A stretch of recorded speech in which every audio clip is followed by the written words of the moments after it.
Hello everyone, welcome to A9 education. 25 दिसंबर का हम लोग करंट अफेयर्स कंप्लीट करने वाले हैं एंड नवंबर का करंट अफेयर्स मुझे कंप्लीट करना है हिंदी में या इंग्लिश में। एंड दिसंबर मंथ का करंट अफेयर्स कंप्लीट करना है। बहुत जल्द मैं इन दोनों मंथ का भी करंट अफेयर्स कंप्लीट कर लूँगी। सबसे पहले आज 25 दिसंबर का करंट अफेयर्स कंप्लीट करते हैं जो कि हिंदी में है, लेकिन लैंग्वेज ऐसा है कि मुझे नहीं लगता कि कोई भी हिंदी या इंग्लिश मीडियम के स्टूडेंट को समझने में प्रॉब्लम हो रही होगी। फर्स्ट स्लाइड है हमारा। हाल ही में ब्रिस्टेन 2032 ओलंपिक और पैरा ओलंपिक खेलों के सीईओ के रूप में किसे नियुक्त किया गया है? काफी इंपॉर्टेंट क्वेश्चन है ये सिंडी हुक को अपॉइंट किया गया है सीईओ के रूप में। तो ये पिक्चर है सिंडी हुक का, आप इसको देख लीजिए, चीजें आसानी से आपको बहुत देर तक याद रह जाएगी। अमेरिकी कार्यकारी सिंडी हुक को दिसंबर 2022 में ब्रिस्टेन 2032 ओलंपिक और पैरा ओलंपिक खेलों की सीईओ के रूप में नियुक्त किया गया है। वह वर्तमान में ग्रेट बैरियर रीफ फाउंडेशन और सिंगापुर आर्थिक विकास बोर्ड की सदस्य हैं। तो फाउंडेशन क्या है वो? तो barrier reef, great barrier reef foundation और सिंगापुर आर्थिक विकास बोर्ड की सदस्य हैं। 2015 में ऑस्ट्रेलियाई ऑपरेशन की सीईओ बनी थी और जुलाई 2021 में अंतर्राष्ट्रीय ओलंपिक समिति ने ऑस्ट्रेलिया के ब्रिस्बेन में 2032 खेल की मेजबानी करने का निर्णय लिया और इनको एज ए सीईओ नियुक्त किया। सेकंड स्लाइड है हमारा।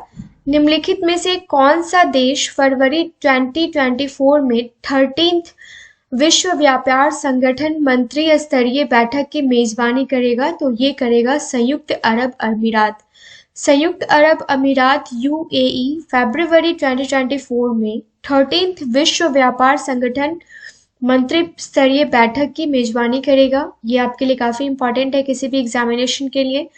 WTO that is World Trade Organisation का 12th मंत्री स्तरीय सम्मेलन 12 जून से 17 जून 2022 तक जेनेवा स्विट्जरलैंड में आयोजित किया गया था और मंत्री स्तरीय सम्मेलन विश्व व्यापार संगठन का सर्वोच्च निर्णय लेने वाला निकाय है। ये काफी इंपॉर्टेंट लाइन है और इसकी बैठक आमतौर पर हर 2 साल में होती है। तो हर 2 साल में बैठक होती है किसकी? तो मंत्री स्तरीय सम्मेलन विश्व व्यापार संगठन की।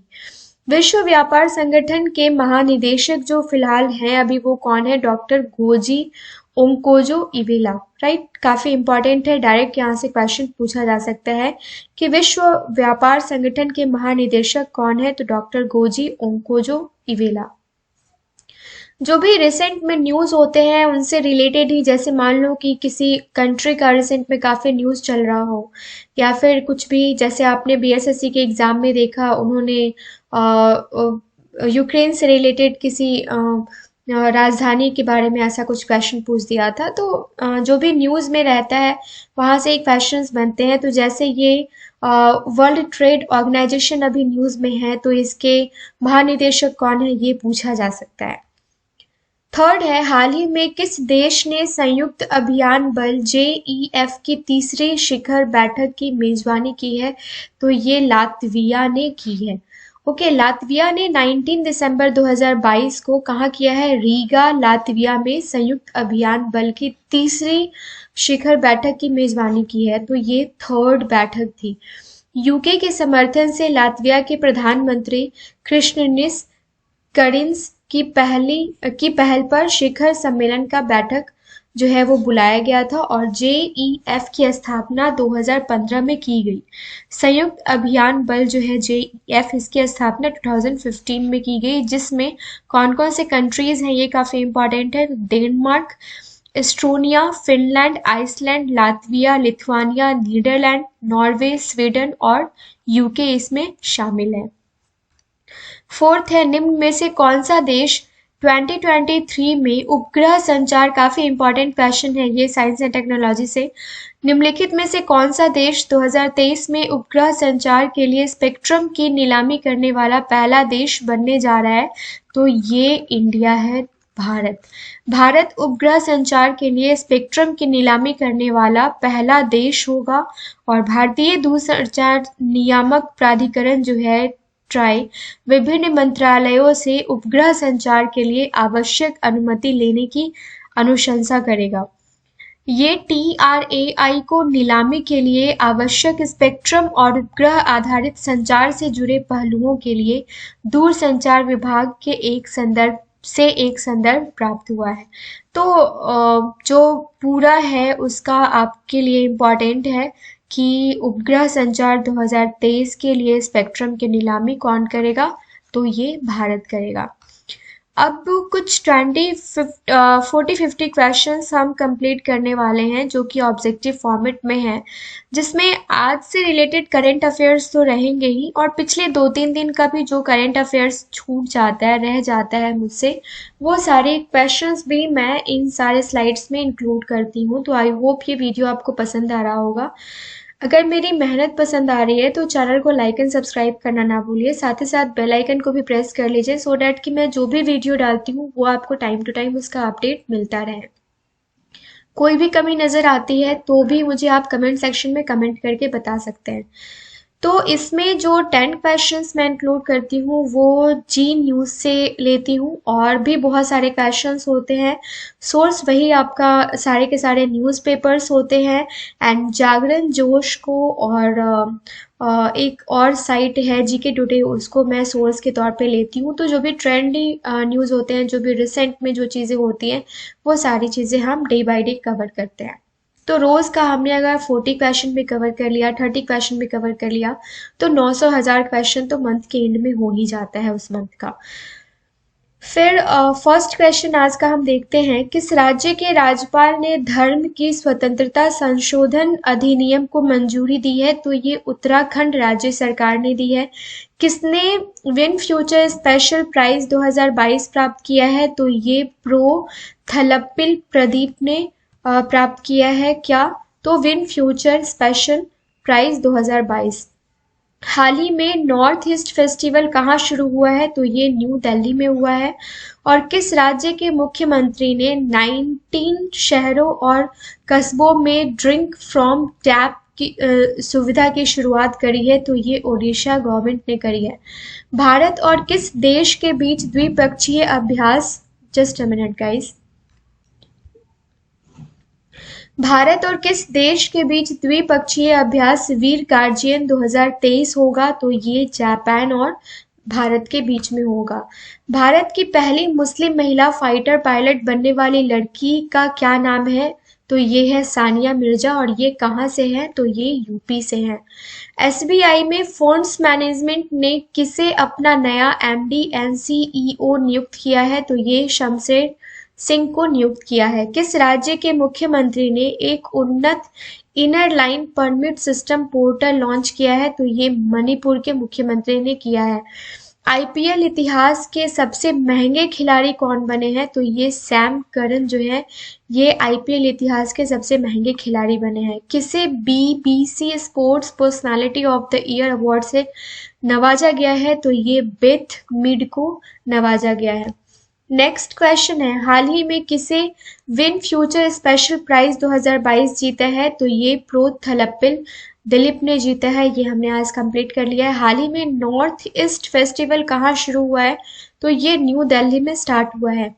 हाल ही में किस राज्य के मुख्यमंत्री ने 19 शहरों और कस्बों में ड्रिंक फ्रॉम टैप सुविधा शुरू की है, तो ये ओडिशा गवर्नमेंट ने की है। काफ़ी इंपॉर्टेंट इनिशिएटिव है, काफ़ी अच्छा पहल है ये ओडिशा गवर्नमेंट का। भारत और किस देश के बीच द्विपक्षीय अभ्यास वीर गार्जियन 2023 होगा, तो इंडिया और जापान के बीच में होगा। और हाल ही में किस राज्य की सानिया मिर्जा, तो मैंने आपको बताया कि ये यूपी की हैं, जो कि पहली मुस्लिम महिला फाइटर बनी है।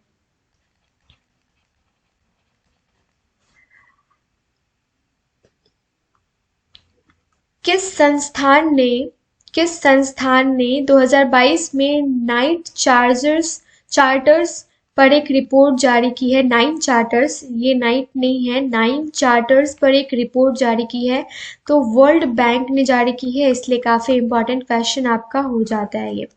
नेक्स्ट क्वेश्चन है, SBI फंड्स मैनेजमेंट में ने किसे अपना नया MD and CEO नियुक्त किया है, तो ये शमशेर सिंह को नियुक्त किया है। हाल ही में पेट्रोलियम मंत्रालय ने किस शहर में संगीत डांस टू डिकार्बोनाइज आयोजित किया है? तो ये किया है नई दिल्ली में। हाल ही में राष्ट्रीय उपभोक्ता अधिकार दिवस कब मनाया गया है? तो 24 दिसंबर को मनाया गया है, जो कि हमने 24 दिसंबर वाले करंट अफेयर्स में कंप्लीट भी किया था। क्वेश्चन है, दिसंबर 2022 में श्री स्वामी नारायण गुरुकुल संस्थान के 75th अमृत उत्सव को पीएम मोदी ने संबोधित किया। यह कहाँ स्थित है? तो ये राजकोट में स्थित है। दिसंबर 2022 में आईपीएल के इतिहास में सबसे महंगे खिलाड़ी के रूप में किसे जाने वाले क्रिकेटर कौन बने गए हैं खरीदे जाने वाले? तो ये सैम करन बन गए हैं।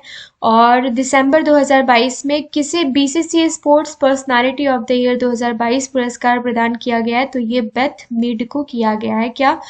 BCCI sports personality of the year 2022।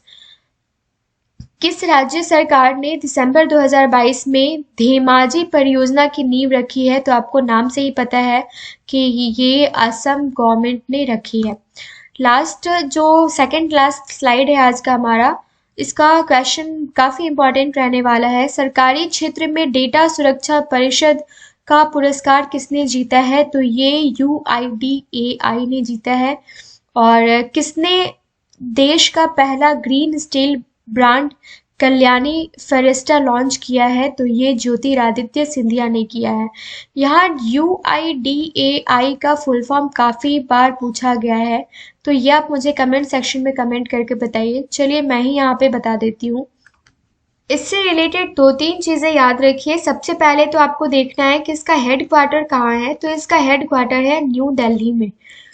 फिर फाउंड कभी किया गया था UIDAI को? तो ये 28 जनवरी 2009 को फाउंड किया गया था और इंडिया में ही इंडियन गवर्नमेंट के द्वारा इसको फाउंड किया गया था। उसके बाद आपके लिए इम्पॉर्टेंट हो जाता है कि जैसे आधार कार्ड के लिए तो UIDAI.gov.in आधार पे जाके आप आधार कार्ड से रिलेटेड चीज़ें करते हैं।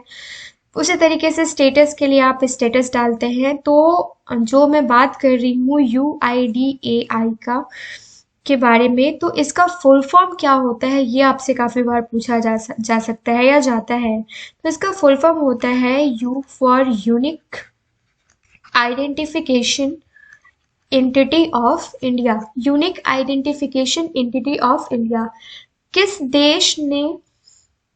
किसने देश का पहला green steel brand Kalyani Ferresta launch किया है? तो ये ज्योतिरादित्य सिंधिया ने किया है। और निम्न में से कौन से देश अंतर्राष्ट्रीय व्यापार के लिए भारतीय रुपया का उपयोग करेंगे? तो ये करेंगे आपको श्रीलंका एंड रूस, ये दोनों।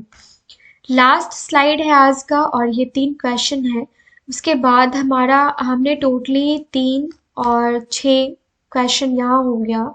उसके बाद टोटल मिला के मिनिमम हम रोज का 40 क्वेश्चन तो कवर कर लेते हैं। ये काफ़ी अच्छा ग्राफ है। रोज का अगर हमने इतना कवर कर लिया है तो काफ़ी अच्छा खासा क्वेश्चंस हम कंप्लीट कर लेंगे। आप किसी भी मंथली मैगजीन में भी देखते हैं तो आपको हर मंथ का 1200 क्वेश्चन तो नहीं दिखता है, हर महीने का 1000 क्वेश्चन तो नहीं दिखता है। तो अगर इस तरीके से हम 1000 और 1200 क्वेश्चंस कंप्लीट कर पा रहे हैं रोज का, तो बहुत अच्छी बात है ये। निम्न में से किसने 2021-2022 रविंद्रनाथ टैगोर साहित्य पुरस्कार जीता है? तो ये किसने जीता है? तो ये सुदीप सेन ने भी जीता है और शोभना कुमार ने भी जीता है। इन दोनों ने ही जीता है। So we have right answer here is B and C। भारत ने किस देश की सेना के साथ मिलकर पहला हवाई युद्ध अभ्यास वीर गार्जियन आयोजित किया है? तो ये इंडिया एंड जापान ने किया है। दिसंबर 2022 में सितविनी राबुका को देश के नए राष्ट्रपति किस देश के नए राष्ट्रपति की जगह पे नियुक्त किया गया है? तो ये फिजी की नई राष्ट्रपति हैं। कौन? सितविनी राबुका, राइट। तो ये क्वेश्चन काफ़ी इंपॉर्टेंट हो जाता है। जो भी अपॉइंटमेंट से रिलेटेड क्वेश्चंस है वो काफ़ी इंपॉर्टेंट हो जाता है। तो आई होप ये वीडियो आपको पसंद आया होगा। अगर कोई भी कमी नज़र आती है या फिर ऐसा लगता है कि कंटेंट में कुछ कमी है तो आप मुझे कमेंट सेक्शन में कमेंट करके बता सकते हैं। मिलते हैं नेक्स्ट वीडियो में। Thank you so much.